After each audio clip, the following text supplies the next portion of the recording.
Did you know that Christopher Columbus arrived in America on August 3rd, 1492? Okay, maybe because of the cute little jingle, Christopher Columbus sailed the ocean blue in 1492. But did you know that he arrived in America 505 years and 1 day before I arrived in America? Just like it took time for me to develop, it also took America time to develop. It didn't happen in one night. Along with Christopher Columbus came ideas. There were 3 major ideas that came from Britain. The first was representative government. This was the idea that the government should serve the will of the people, and the people should have a say. The next was ordered government. This means what it says. There should be some order in the government. This can be found in the Constitution. It is the plan for the government. And finally, they brought over limited government. This also means what it says. The government should have some limits. This was seen first in 1215 with the Magna Carta. It limited the power of King John. These ideas then started colonies. Colonies were started for many reasons. For example, Virginia was started for trade, Massachusetts was started for religious freedom, and Georgia was started because there was no more room in Britain for criminals. There were also different types of colonies. First, there were royal colonies. These were the least free. They were under direct control by the king. The king would elect the governor and the council. The council would become the upper house of the government, and the lower house would be elected on by landowners. Because there are 2 parts of their government, it would be known as a bicameral government. There were 8 of these colonies. Next is proprietary colonies. These were run by proprietors or owners. They were elected by the king.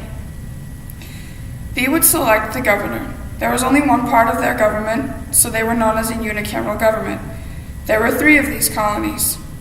And finally, there were charter colonies. These were the most free. The charters were given directly to the colonists themselves. Landowners got to elect the people who ran the government. There were 2 parts of their government, so they would be known as a bicameral government. There were 2 of these colonies. If all of these colonies had gotten this much power, there would have never been a revolution.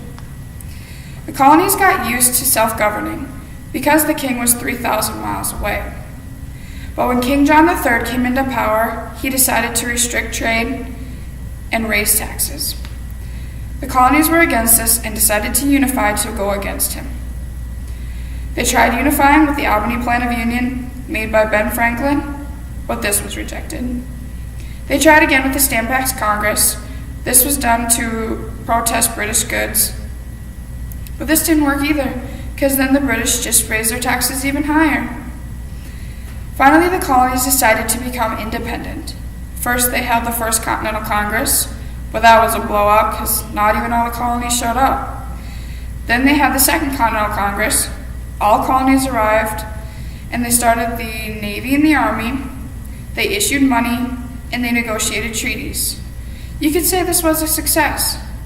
They also had the Declaration of Independence made by Thomas Jefferson. This was approved on July 4th, 1776. The Declaration of Independence justifies our break, it gains support from the world, and it unifies the opinion of America. Now, yes, it might have separated us from Great Britain, but there would still be more turmoil on their journey to sovereignty. So first it began with a boat on a journey to nowhere that found land, set ideas, and started colonies. Then the colonies decided they wanted sovereignty, and eventually received it and started their own country. As you can tell, this took time.